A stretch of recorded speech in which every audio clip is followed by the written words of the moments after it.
Но сейчас, наверное, самое интересное, как мои дети всегда любят, мы смотрим кино.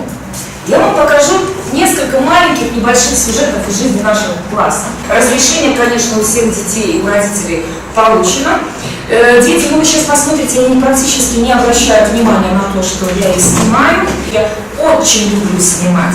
Дело в том, что когда мы наблюдаем за детьми, я сейчас за вами наблюдаю, это одно видение. Но когда я буду просматривать запись, я увижу вас каждого. Это настолько дает мне возможность, во-первых, узнать и понять своих детей, их возможности, их способности, и вообще, реализуют ли они в полной мере те упражнения, приемы, которые я им предлагаю.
Это у нас второй класс, работа в парах, математика.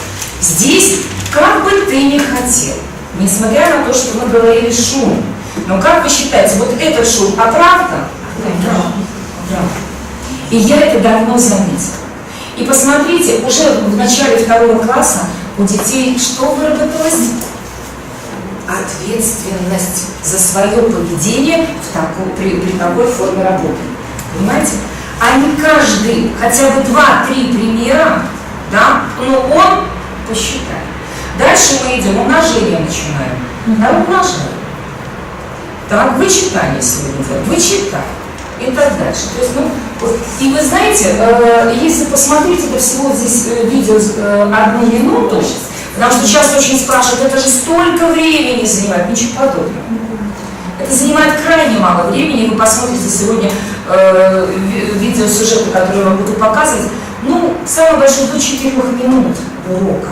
Но результат от такой работы, конечно, показательный. Так, скажите мне, пожалуйста, вот начальный класс, учителя русско-белорусского языка, нужно выучить стихотворение наизусть. Что делаем мы на следующем уроке? Что должны сделать? Говорить. Каким образом мы это делаем? Мы теряем урок на то, чтобы проверить это стихотворение. Какая должна быть реакция у других детей, которые уже ответил или ждет того, что он будет отвечать? Но вот какую форму работы я придумала для своих детей именно по работе со стихотворением.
комфортно ли детям сейчас, как вы думаете?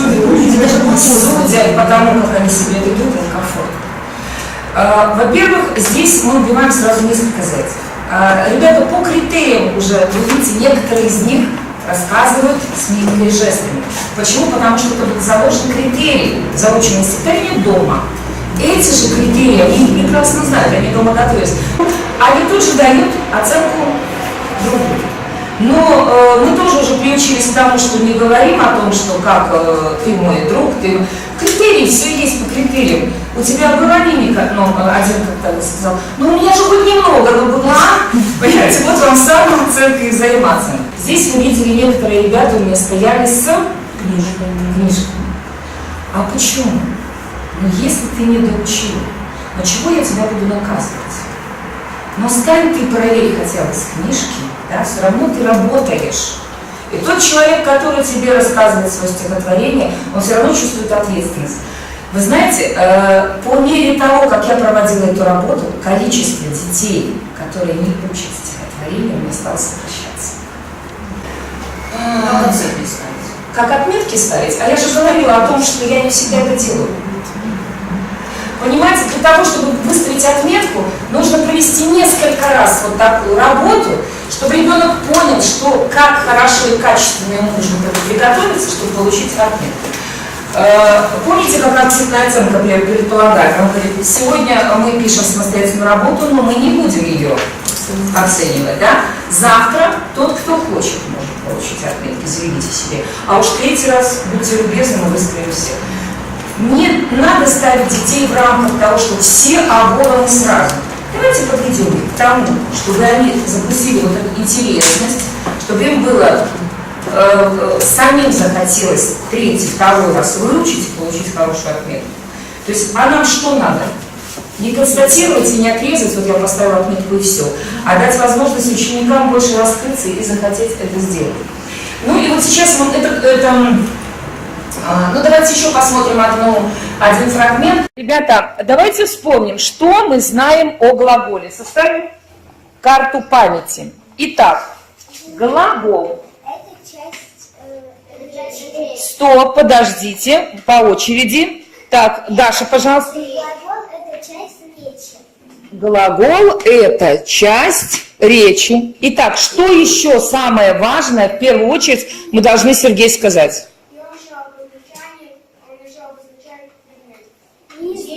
Что он обозначает? Действие предмета, хорошо. Действие. Пожалуйста. Следующее. Ваня. Отвечает на вопрос. Что делать, что сделать. И так далее. Дальше, пожалуйста. Что еще мы можем сказать, Ваня? Так, имеет категорию времени. Время. Еще число, молодец, Даша, и род. Еще что? Правильно, он тесно связь с именем существительным поддерживает. Еще что, Дима? Стоп, прежде чем подчеркиваться, что мы должны сказать? Молодец, Ваня подсказывает. Как называется этот главный член? Сказуемое. Хорошо. И сейчас можем сказать, вот, сейчас мы говорим о том, что подчеркивается двумя линиями. Ребята, и сегодняшнюю тему давайте вставим в нашу карту памяти, но мы оставим там пока знак вопроса. Мы пишем о том, что не есть еще такое правило с глаголом, но, правильно, но ставим знак вопроса. Давайте я еще обозначу это красным цветом, так, что это будет сегодняшняя наша задача, наша тема. Сегодняшний вопрос, который мы должны рассмотреть. Итак, сейчас, пожалуйста, я предлагаю вам всем подумать, пропустили ли мы что-нибудь? Нет. Вы считаете, что не пропустили? Пожалуйста, обсудите, расскажите друг другу пользуясь картой памяти, можно.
Так, все готовы? Скажите мне, пожалуйста, кто может сказать о своем соседе, что он практически, рассказал вам достаточно хорошо, правильно, полную информацию выдал? Так, просигнализируйте зеленым цветом о своем соседе. Угу. То есть вы считаете, что достаточно было сказано все хорошо, тема раскрыта, да, того, что вы повторяли. Хорошо, спасибо. Скажите мне, пожалуйста, насколько может быть объективна вот эта обратная связь при последнем вопросе? Насколько ваш сосед вам рассказал, передал информацию точно, правильно? Они все подняли зеленый. Это 3 класс, конец 3 класса. Все подняли зеленый. Ниже есть образец настроения. Так, а если, например, образцовед, как узнать, что каждая оценка соседа адекватна?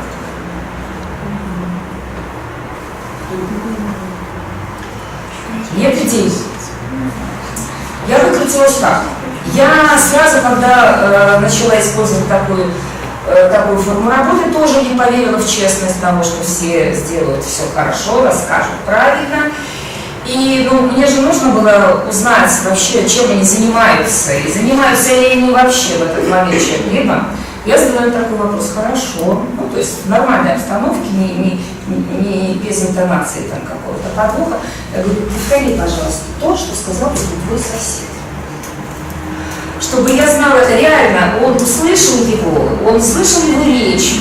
Может ли он, представляете, какая двойная работа? Мало того, что я должен вообще что-то произнести, я должен вспомнить, что сказал мой сосед. Вы знаете, что меня удивило и глубоко порадовало?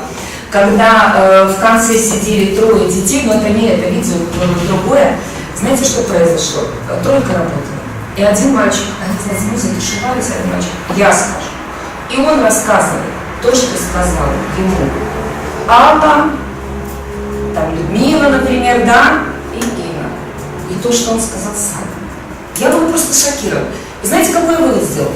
Иногда мы своих детей просто что? Недооцениваем. Вот посмотрите по поводу того, как ребята у меня работают в группах. Конечно, чаще в группах это воспитательная работа, литература, человек и мир.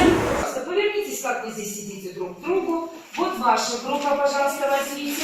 Можете подойти, можете встать, как вам удобно.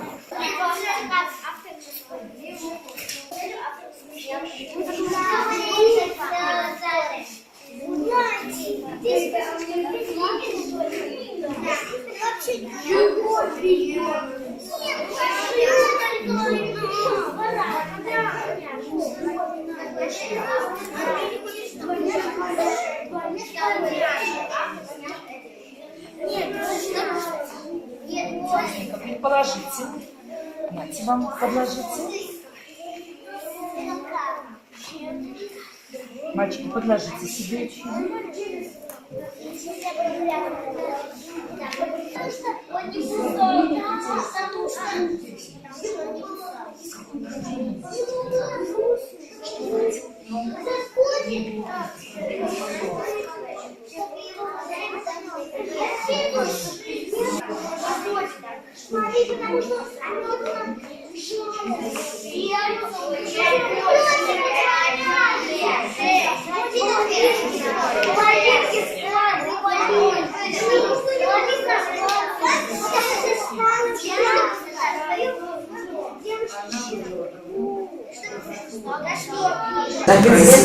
Они сами распределили роли, я к этому, то есть, и они причем что, не агрессивно согласились с этим.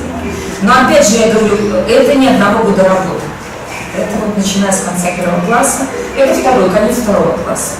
Скажите, пожалуйста, вот ваше мнение сейчас от начала занятия, от ваших ожиданий, от ваших проблем до сегодняшнего, теперешнего момента нашего занятия немножко изменилось в сторону положительно?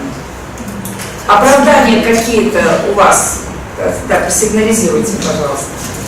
То есть какие-то изменения в вашем сознании относительно подхода? Вы знаете, самое важное, что здесь? Самое важное – пробовать. Самое важное – экспериментировать и наблюдать, и анализировать. Я сейчас покажу вам видеозапись, где ребята рассказывают стихотворение и оценивают, взаимооценку производят друг другу. В конце я попросила одного из учеников, спонтанно так получилось, произвести самооценку. И что из этого получилось? Ручей. Ирина Кузьманкова. Бежал ручей по камешкам, бежал. Потом глубокая лужица, лежал. Тут снова он помчался вскачь, как будто бы уснул. Увидел речку, прыг туда и сразу утонул. Пожалуйста, оценим. Он прочитал с интонацией игривость, веселье и прочитал автора и название. Название и автор. Еще кто может оценить, Егор? Он прочитал с критериями азарта, веселья и передал ощущение ручейка. Ваня прочитал название автора, но была одна ошибка. Он прочитал Но мы в критериях озвучили что? Что не более... одной ошибки. То есть он вложился, да, в норму? Угу. Он прочитал азартством, игривостью и с весельем. Тебе было весело, да, слушать его? Что еще, ребята, что еще использовал Ваня для прочтения своего...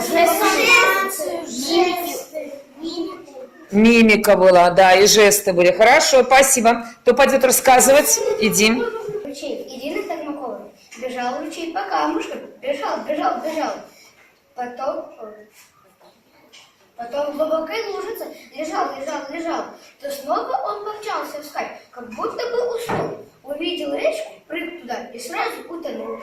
Так, оценим, помним, как это надо делать. У Даника была такая одна ошибка, как и по критериям. Он прочитал весело, только немного не было движений, да. Но, а были ли у нас в критериях упомянуты движения? Не были. Значит, мы, как? Не считаем. Их не будем засчитывать как недостаток, так? Еще автора, правильно назвал автора. Так, хорошо. Ручей. Ирина Прохматова. Бежит ручей по камешкам, бежит. Потом глубокая лужица лежит. Снова он помчался с каркалута, увидел речку прыг туда и сразу утонул. Так, пожалуйста. Так, Анжелика, слушаем тебя. Очень быстро рассказал. Владик очень быстро рассказал. У него не было жестов, интонации. А почему не было интонации? Ну, жесты, допустим, мы не берем, мы их не рассматривали как критерий. Хотя можно было к этому стихотворению. Почему не было? Он быстро рассказывал. То есть, все-таки, почему потерялась эта интонация, ребят? Быстро, совершенно верно. Ну, тихо у него голос немного простыженный, но выучил замечательно. Но за счет того, что скорость была высокая, скорость не позволила тебе рассказать по последнему критерию, да? Там, где нужно было включить интонацию. Пожалуйста. Ручей. Ирина Татмакова. Бежал ручей по камешкам, бежал, бежал, бежал. Потом в глубокой лужице лежал, лежал, лежал. То снова он пустился вскачь, как будто бы уснул. Увидел речку, прыг туда и сразу утонул. Пожалуйста, оцени себя сам, пожалуйста. Ну, я бы мог рассказать больше с мимикой и жестами. А что тебе не позволило это сделать? Ну, не знаю. Ну, может быть, чувство какое-то свое все-таки нету чувств. Не знаешь, почему так получилось, да? Еще, пожалуйста, что ты можешь сказать о своем чтении? Больше ничего. Кто может поделиться идеей? Нулевая палочка, пожелания сразу, пожалуйста. Слушаем вас. Нас эксперт решил поучаствовать. Да, слушаем. И на самом деле для меня эта тема очень актуальна. Работа в группах. Может быть, да. Вот. Ну, возникла у нас такая идея, когда ребенок не может оценить себя, почему бы не придумать, например, какой-то образ. Ну, этот образ нанести, например, на доску изначально, да, какого-то человечка. Вот. Есть он и есть. Этот образ у нас постоянно, с начала урока. Ну, и вот детки производят взаимооценку, и один из ребят, как был сейчас в сюжете, да, он не может оценить себя. А ты перенеси свое «я», себя, да, перенеси на этот образ. И оцени вот этот образ. Вот образ это ты. Вот попробуй оценить его. То есть это как бы и самооценка. Перенос самооценки на взаимооценку. Да. Либо, ну, тот же прием, да, он похож на зеркало. Ведь мы даже вот сами, да, посмотрели в зеркало, мы себя оцениваем вот, в образе. Ну, также этому ребенку предложить, вот, возьми зеркальце, оцени, вот, Скажите, такие приемы лучше применять на уроке или дома? дома. Учиться дома, наверное, нужно, правда? Хотя потом продемонстрировать, почему и нет кого-то. Вот с образом, я, может быть, даже поспорила, вот с образом на доске, вот почему бы не в классе. Хорошо, спасибо. Спасибо. Еще идеи? Пожалуйста, ваша группа.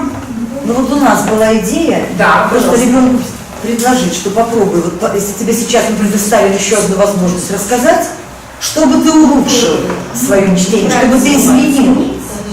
Дай рекомендации самому себе, как улучшить тебе твой ответ. Отлично. А еще вот, можно, у меня английский язык, например, в принципе, нужно оценить свой ответ, и мне очень нравится делать ошибки.